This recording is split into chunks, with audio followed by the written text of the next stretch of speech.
สร้างไงเนาะเร่งกันแล้วเนาะผมแน่ใจว่ากำหนดจักเดือนเนาะการสร้างเส้นทางเนาะรถมีด่วนเนาะมีวัดมีไซต่อหน้าวัดมีไซเนาะทักทายสบายดีทุกคนเนาะตอนนี้เราอยู่กันที่พิพิธภัณฑ์ศรีสะเกษเนาะหรือวัดศรีสะเกษเนาะคลิปวิดีโอนี้เราสิพาทุกคนมารับชมบรรยากาศเนาะจากจุดนี้เนาะไปหาวัดพระขาวเนาะขี่อ้อมทางวัดพระขาวพัน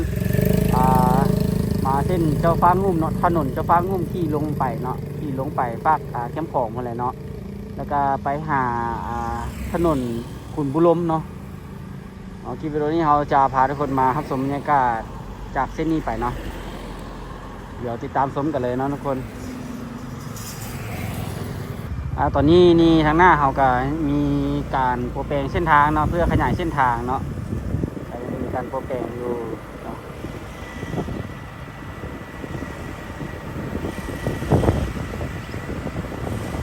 การก่อสร้างขยายเพื่อขยายเส้นทางบ่ฮู้ว่าต่อไปนี่สิจอดรถยากกว่าเก่าบ่เนาะเพราะว่าขยายเส้นทางก็ต้องเป็นเส้นทางที่สัญจรเนาะแต่ว่าจอดรถนี่บ่ฮู้ว่าสิจอดใส่เพราะว่าทางวัดศรีสะเกษกับหอพระแก้วจังซี่นะเนาะก็มีแขกท่องเที่ยวมาเที่ยวหลายเนาะบ่ฮู้ว่ารถเขาเจ้าสิจอดใส่มันจอดข้างทางคือปกติเนาะก็ขยายเส้นทางมันก็ซ้ำกับว่าบ่ได้ขยายเลยเนาะต้องหาพื้นที่จอดรถให้นักท่องเที่ยวอีกเนาะเบิ่งว่าหลังจากเพิ่นขยายเส้นทางแล้วเพิ่นจะเฮ็ดระเบียบการจอดรถที่แบบอะไรเนาะหน้าห้องหมอโมโหสดนั่นคุณน้อง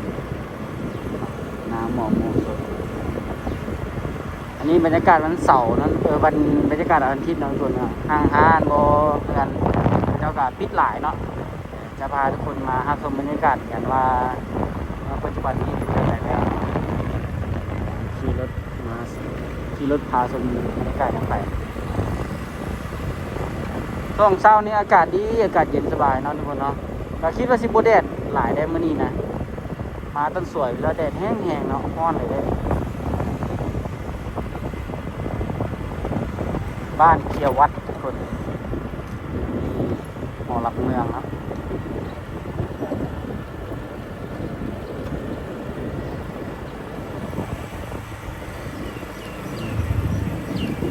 นี่เพิ่นก็เปิดให้มาเที่ยวชมเนาะวัฒนธรรมและก็ศิลปะของประเทศลาวเขาเนาะเก่าจะแก่เนาะอยู่หอหลักเมืองเนาะซ้ายมือเขานี่ก็จะเป็นวัดตัวนี้ก็ชื่อเสียงทุ่งดังได้ผู้คนก็มากราบไหว้บูชาหลายเนาะทั้งไทยและก็คนเวียดคนจีนเขาก็มาหลายเนาะวัดศรีเมืองสวยงามมากนี่นะเนาะกายมาเท่าใดก็โอ้เดี๋ยวสวยงามเนาะ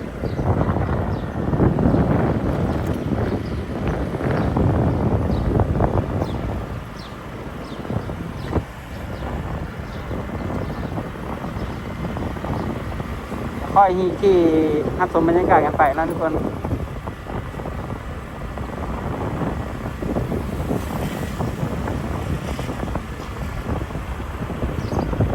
นี่บ้านธาตุขาวเนาะติดบ้านธาตุขาวแล้วโอ้สะอ่อนดอกคูณเนาะทุกคนเนาะต้นคูณนะปีนี้บานหลายขนาดบานแทบบานมาบางต้นเนาะเอาจะโค้งบนสีแยกข้างหน้านี่เนาะโค้งเลี้ยวขวาไปทางถนนเจ้าฟ้างุ่ม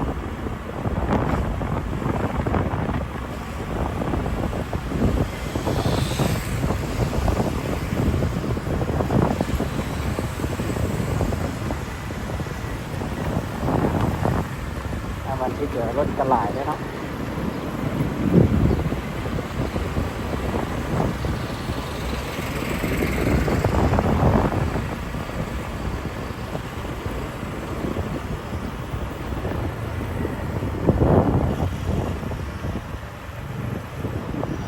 พ พาคนขี่ครับสมบรรยากาศทางเส้นนี้เนาะไปจนสุดวงเวียนเนาะวงเวียนแถวปากประสักอย่างคนละเนาะแล้วก็ถนนคุณบุรมเนาะเข้าไปเส้นนั้น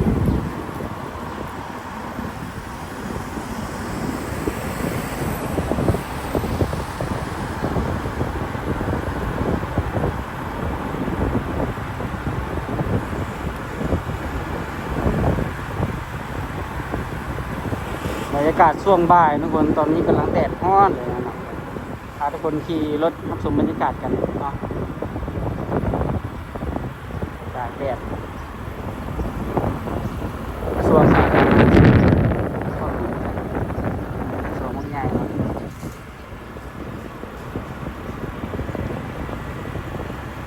ถึงดอนจันทร์ทุกคน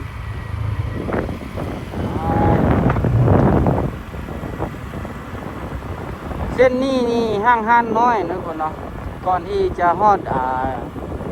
แถวบ่อนเขาเจ้าขายเครื่องอยู่แคมป์โป่งเนาะ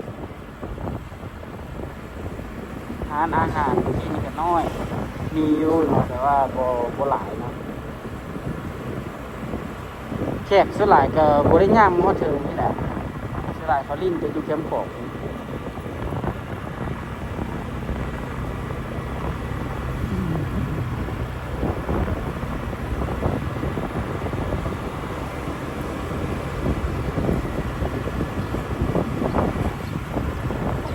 หมองมโหสถส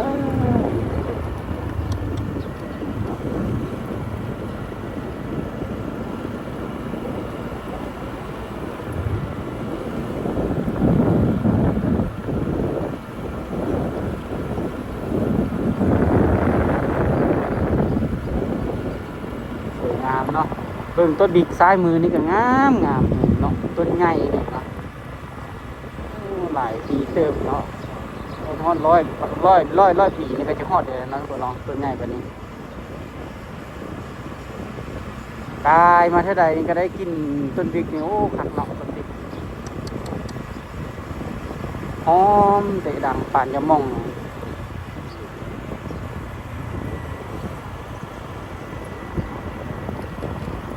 ทางนี้นี่เขามีการวางแสดงผ้าไหมเนาะของลาวบ่แน่ใจว่าเพิ่นเปิดอยู่บ่เนาะพาทุกคนที่เข้ามาซื้อที่เนาะเขาจะเปิดบ่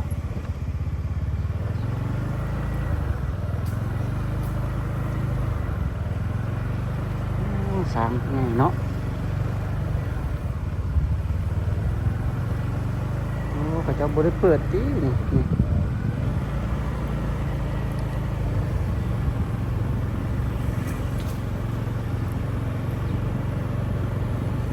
ตัวนี้เชื่อมต่อกับอันหอคำเลยได้นี่ทุกคนเนาะมีประตูหัวขั้นเนาะทางนั้นก็จะเป็นหอคำสวยงามเองเนาะมันก็จะตกแต่งนี่นะงามตอนอยู่ต่างประเทศเนาะ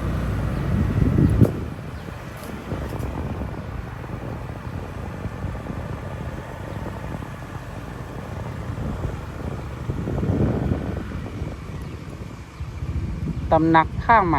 ลาวบูฮานบ่เปิดอยู่อ่ะเนาะ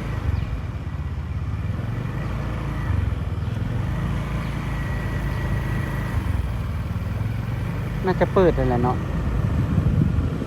เดี๋ยวมื้อหน้าซะเนาะมื้อหน้าจะพาทุกคนเข้ามารับชมบรรยากาศกันเนาะนี่จะขอพาทุกคนขี่รับชมบรรยากาศกันตามถนนหนทางนี้ก่อนเนาะ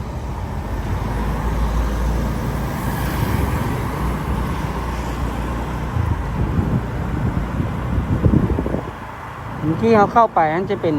เฮือนฮับแขกของหอค้ำเนาะทุกคนนะในส้มก็มีแขกเพิ่นก็เอาพวกหัตถกรรมลาวบอมาวางแสดงให้ผู้คนหรือว่าชาวต่างชาติได้เข้าไปรับชมกัน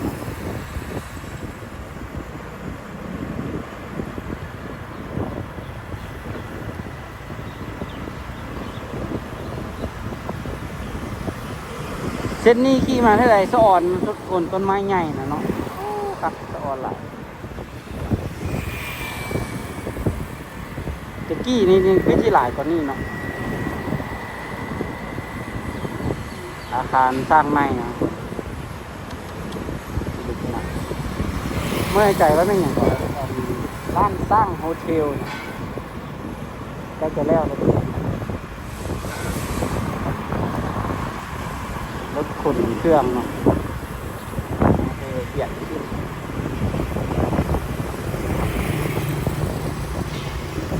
คันแล้วคือที่อลังการเนาะมีสระลอยน้ำมีโอ้เราพักวิวก็ดีใกล้แก้มป่องเนาะ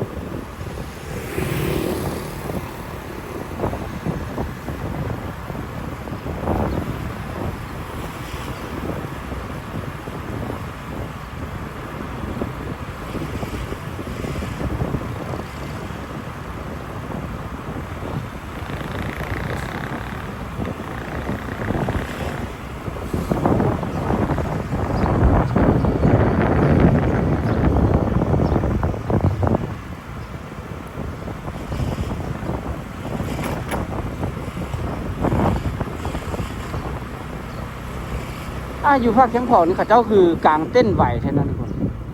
ตอนนี้ห่างกัน2 โมงนะข้าเจ้าขึ้นมากลางเต้นอ่ะบนโซนขายเครื่องเนาะโอ้มากลางเต้นไหวน่าจะเปิดประมาณสัก3 โมง 3 โมงครึ่ง4 โมงก็จะมา3 โมงครึ่งตอนนี้2 โมงนี่ไงมาเปิดมาตั้งกลางเต้นไว้ท่านะเนาะ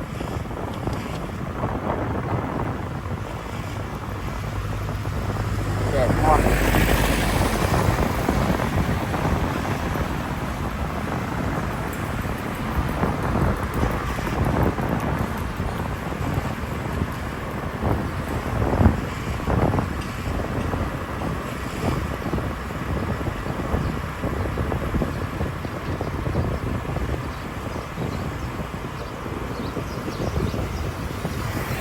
ตึกอามารี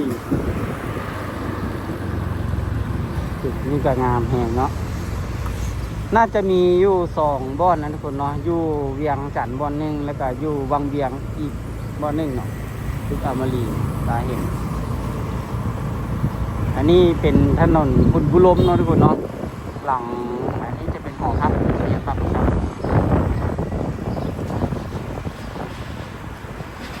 เป็นอย่างต้องมาเส้นนี้ทุกคนมาเส้นนี้เพราะจะขี่พาทุกคนรับชมบรรยากาศเส้นทางเนาะที่ก่อนหน้านั้นที่เรามาถ่ายให้ทุกคนได้เบิ่งกันเนาะที่สีหอมหรือว่าตอนหน้าวัดอินแปงนะทุกคนเนาะมื้อนี้เราจะมาอัปเดตเบิ่งบรรยากาศว่าเพิ่นสร้างเป็นห้องใสแล้วเนาะแล้วก็บรรยากาศจะเป็นแบบไหนนะทุกคนเนาะเดี๋ยวเราพาทุกคนขี่รับชมบรรยากาศกันเนาะนี่จากเส้นถนนคุณบุรมเนาะทุกคนเนาะขี่ไปเลี้ยวขวาไปเนาะเส้นสีหอมก็ยังตันอยู่เนาะยังสร้างบนแล้วง่ายเท่าเนาะนี่จะเป็นเส้นทางคิวรถเมล์ด่วนนะเนาะตอนนี้จะการขับขี่รถนี่ก็จะแคบลงแล้วเนาะเพราะการสัญจรรถทั่วไปนี่ก็จะได้ขี่แต่เลนเดียวแบบนี้เนาะนี่บรรยากาศณปัจจุบันเนาะหลังจากบุญปีใหม่นะก็สภาพก็จะประมาณนี้นะครับ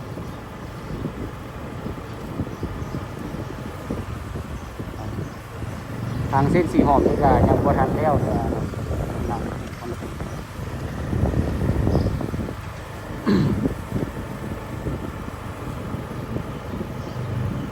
นี่ฮอดหน้าวัดองค์ตื้อเนาะบรรยากาศหน้าวัดองค์ตื้อเลยคนโอ้เป็นเห็นวักตัวนี้ออกน่าจะเป็นบ่อนจอดรถบ่อนอนหรือยังไงเนาะวักตัวนี้หรือว่าเป็นบ่อนขายปีรถไฟปีรถเมล์บ่เนาะทางตัวเทิงคอนกรีตนี่จะเป็นทางรถเมล์ด่วนนะทุกคนเนาะรถทั่วไปบ่สามารถเที่ยวได้นอกจากรถเมล์ด่วน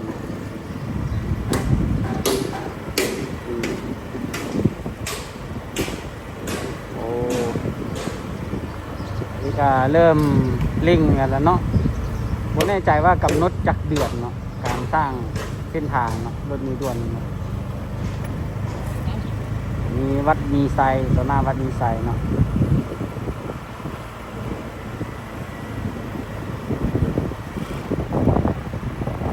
เพิ่นก็วางห้องน้ำใส่เลยได้นี่เนาะวางห้องน้ำใส่เลยห้องน้ำนะเฮ็ดน้อยแค่เนาะเพื่อยามฝนแห้งเนาะสิได้เนาะน้ำไหลบ่ทันเฮ็ดห้องใหญ่ๆเลย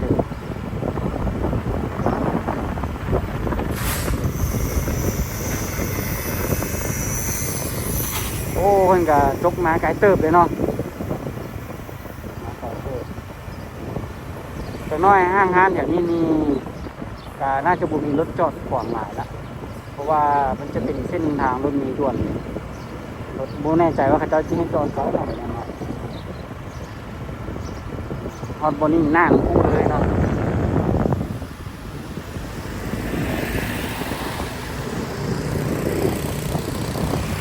ก็จะประมาณนี้นะทุกคนเนาะกับการพาทุกคนขี่เข้าสู่บรรยากาศเนาะตามเส้นทางเนาะอ่าที่ตามถนนจะฟ้างุ่มลงมาเนาะแล้วก็ลงมาหาถนนขุนบุรมจากบรรยากาศก็จะประมาณนี้ทุกคนณปัจจุบันเนาะสำหรับคลิปวิดีโอนี้เขาก็จะขอจบคลิปกันไปเพียงเท่านี้ทุกคนเนาะอย่าลืมกดไลค์กด Subscribe เพื่อเป็นกำลังใจแล้วก็ติดตามคลิปวิดีโอต่อไปเนาะแล้วเจอกันคลิปหน้าเนาะทุกคนบ๊ายบาย